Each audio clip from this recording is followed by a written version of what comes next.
a pour objectif de réduire la chaîne de transmission et d'en minimiser l'impact. Toutefois, des dispositions sont prises pour pallier aux conséquences liées à cette mesure. Face à ce choc exogène mondial, il est de notre devoir d'apporter des réponses mesurées et cohérentes, proportionnées à la menace contre la santé publique et basées sur les évaluations des risques locaux. Ceci impliquera tous les éléments de la chaîne de valeur touristique aérienne en accord avec les lignes directrices et recommandations générales de l'Organisation mondiale de la santé, de l'Organisation mondiale du tourisme et de l'Organisation mondiale de l'aviation civile. A signaler que la mesure de suspendre tous les vols en provenance de ces pays cités entre en vigueur le mercredi 18 mars à partir de minuit, à l'exception du Maroc qui a démarré depuis hier minuit. Toutefois, cette décision ne concerne pas les vols cargo, voire les évacuations sanitaires. Puis ce sera un coup dur pour le secteur du tourisme, mais le président de l'association des professionnels de l'hôtellerie et de la restauration mesure la portée de cette décision. Pape Béranger Ngom, joint au téléphone, soutient que la mesure va certes plomber le secteur, mais elle pourra plutôt sauver des vies. Sa réaction ici. Naturellement, ça sera un coup dur. De l'hôtellerie, la restauration, ceux qui travaillent dedans, que ça soit patronat, découverte de l'autre. Aujourd'hui, si le ministre prend des décisions qui sont des décisions salutaires de taille, que j'apprécie beaucoup, moi en tant que président de la corporation, mais quand il dit que les vols en provenance de la France, Espagne, qui ne viennent plus au Sénégal, c'est normal que, ça va freiner un peu au niveau de la fréquentation des structures hôtelières. Parce que ces gens-là, c'est eux qui fréquentent les hôtels, on les appelle des touristes, c'est eux qui viennent dans les restaurants manger, c'est eux qui sont au niveau partout, dans les boîtes de nuit, c'est eux qui font fonctionner le secteur du tourisme. Aujourd'hui, si nous n'avons plus ces avions-là qui viennent, donc la fréquentation va carrément baisser. C'est un mal nécessaire parce que ce qui tue les gens, vaut mieux le freiner. Et puis, en bref, le COSAMA a décidé de suspendre les liaisons maritimes sur le territoire sénégalais, à l'exception de la liaison Dakar-Gorée pour les seuls résidents de l'île. Hier, une cinquantaine de personnes, dont des membres d'équipage, sont confinés en isolement dans le bateau Aline Sitoé Diatta qui fait une desserte entre Ziguinchor et Dakar, arrivé tôt le matin avec à son bord un cas suspect. Il s'agit d'un ressortissant français. En attendant les résultats des tests qui pourraient tomber aujourd'hui. Le médecin-chef du district sanitaire de Pikine balaie du revers de la main des allégations selon lesquelles 3 cas suspects du Covid-19 ont été notés à Pikine. Pour Assane Ndiaye, il faut éviter de faire amalgame entre cas suspects et cas contacts. Il s'exprime en marge d'un conseil communal présidé par le maire de Pikine-Ouest, Pape Gorgui Ndong. Ses propos sont recueillis par Nanko Bakayoko. Il n'y a aucun cas suspect. Il faut que les gens fassent très attention par rapport à la définition des cas. Il y a des contacts. Le contact, c'est lorsque la personne vient d'un pays en situation d'épidémie. Il faudrait qu'on puisse le suivre pendant un certain temps pour quand même, et aussi lui donner des conseils.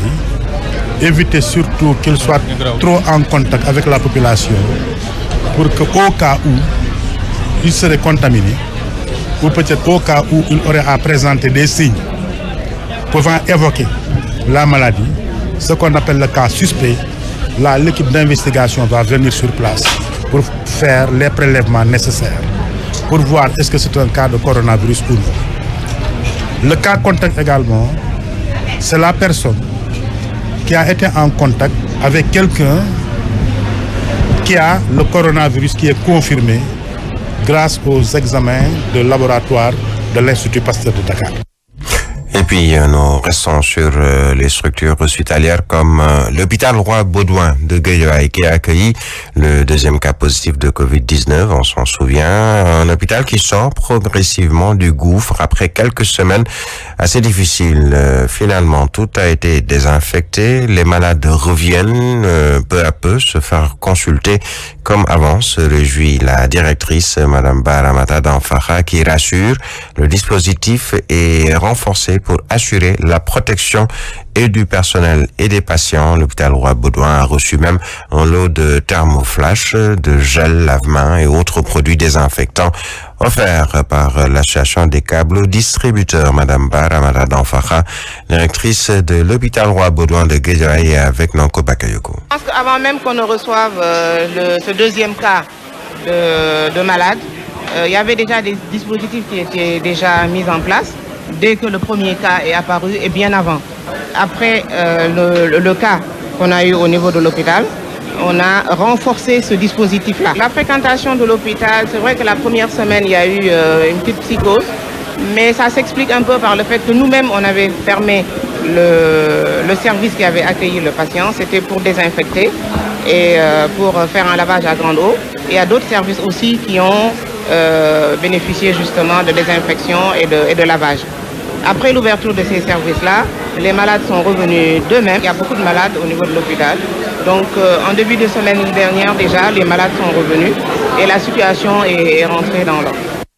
Alors, nous nous rendons à Saint-Louis du Sénégal avec cette décision prise par le chef de l'État de fermer les écoles, universités, entre autres, la fermeture dès ce mercredi du campus social et aujourd'hui, les commerces privés qui sont établis au sein de l'UGB de Saint-Louis. Mesure prise hier par le directeur du Centre des œuvres universitaires de Saint-Louis. Ce sont des mesures également qui sont prises à l'endroit du personnel du CROUS, nous dit notre correspondant Babacar Niang. Maladie du coronavirus oblige les autorités universitaires du CROUS ont respecté les décisions du chef de l'État pour fermer le campus social, mais aussi prendre des mesures d'accompagnement pour les étudiants. Pape Ibrahim Faye. Au niveau des campus sociaux, de la fermeture des campus sociaux à partir de ce mercredi à 14h après le déjeuner, de la fermeture des commerces et prestations privées à partir du mardi à 8h, de l'adoption de mesures d'accompagnement pour faciliter la rentrée des étudiants avec la mise à disposition de bus et la distribution de kits sanitaires. Il s'agit aussi de la désinfection et la désinsectisation des deux campus sociaux en collaboration avec le service d'hygiène de Saint-Louis. Concernant le personnel du CROUS, le directeur de souligner que le service minimum sera adopté et une politique de sensibilisation sur les dangers du Covid-19 sera développée. À ce niveau, il s'agit d'instaurer un service minimum dans les services opérationnels du CROUS. Il s'agit aussi pour les délégués de personnel de mener une politique de sensibilisation et de communication auprès du personnel sur les dangers du Covid-19 et l'application des mesures d'hygiène. Des décisions qui ont été adoptées à la suite de plusieurs rencontres avec les acteurs, les autorités du CROUS, de souligner que toutes les dispositions sécuritaires seront prises à l'endroit des étudiants étrangers. Saint-Louis Babacar Niang pour Zik FM. Voilà, il est exactement 12 minutes après 7 heures. Tout de suite, nous abordons la page des sports.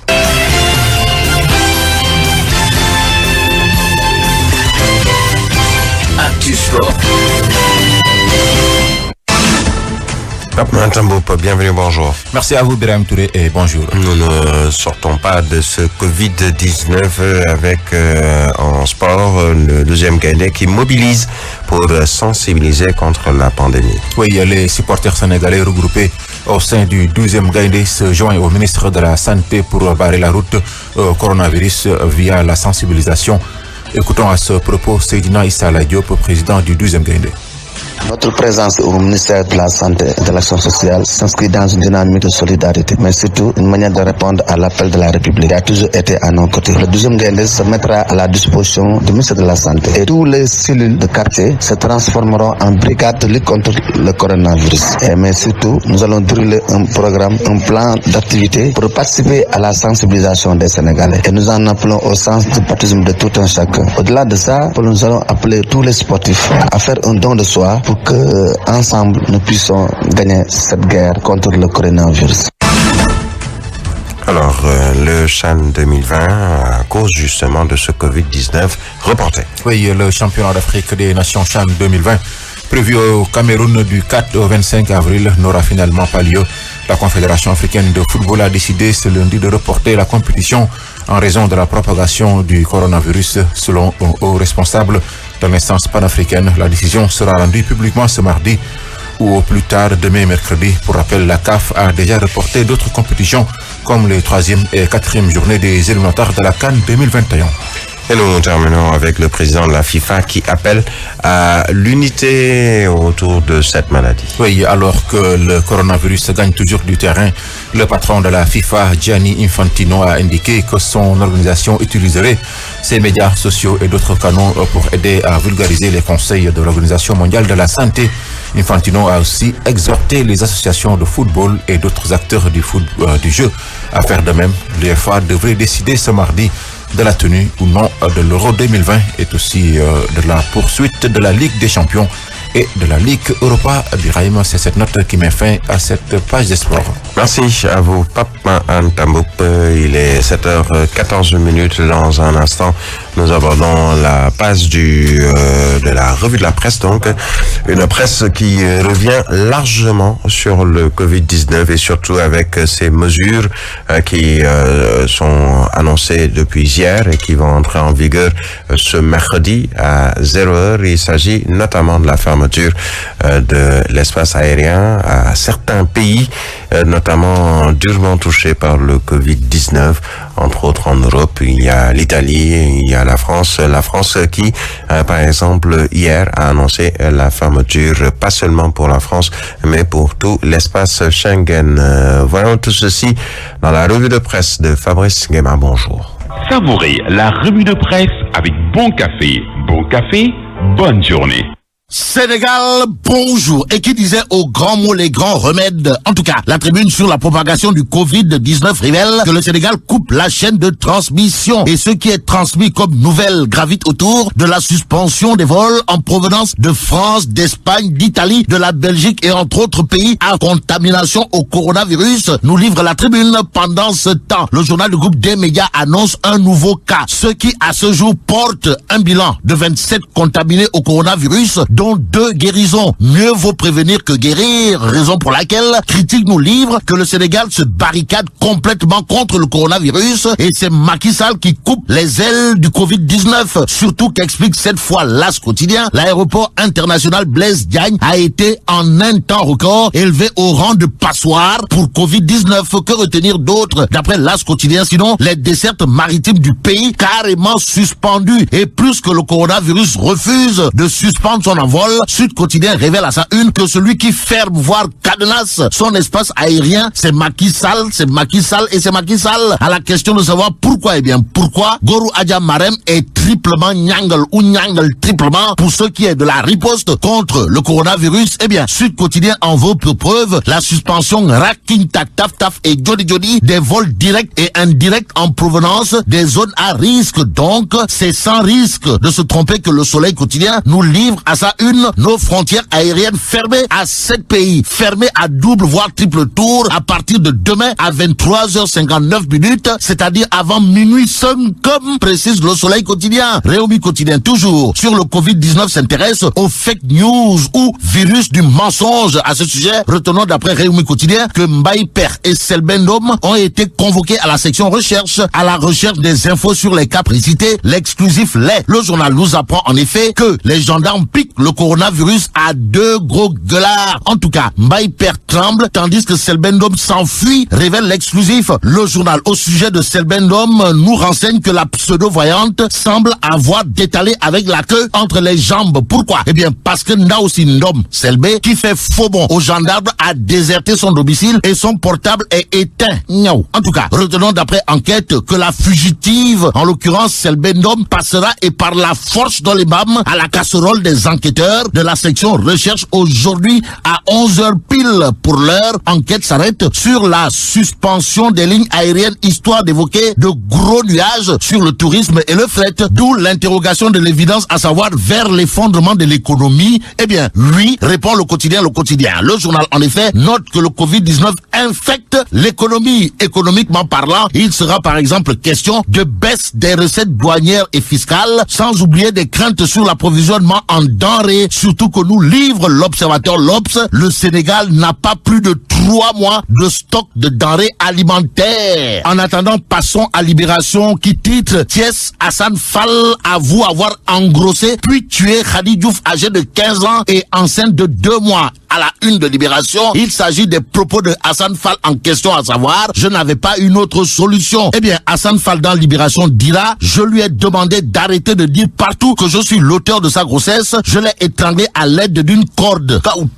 Bon, devant les enquêteurs, Libération nous livre que Hassan Fall affirme qu'il voulait préserver la réputation de son père. Que retenir de cette histoire de Hassan Fall qui a avoué avoir engrossé puis tué Khady Diouf, âgé de 15 ans et enceinte de 2 mois, sinon il est visé pour assassinat et pédophilie. En attendant, terminons avec Direct News qui reparle de gestion du coronavirus au Sénégal, histoire de révéler que Ndeketeyo, le maillon faible de la lutte ou de la guerre, pour reprendre Abdoulaye Diouf Sarr, c'est la société Sen'Eau. En tout cas, Direct News d'expliquer que Sen'Eau pointait du doigt dans les pénuries d'eau et ce qui coulerait de source, d'après Direct News, au sujet de Sen'Eau porte sur un fait, à savoir des mesures d'hygiène plombées par une distribution insuffisante d'eau potable. Et là, mais là, t'es donc de. Oui,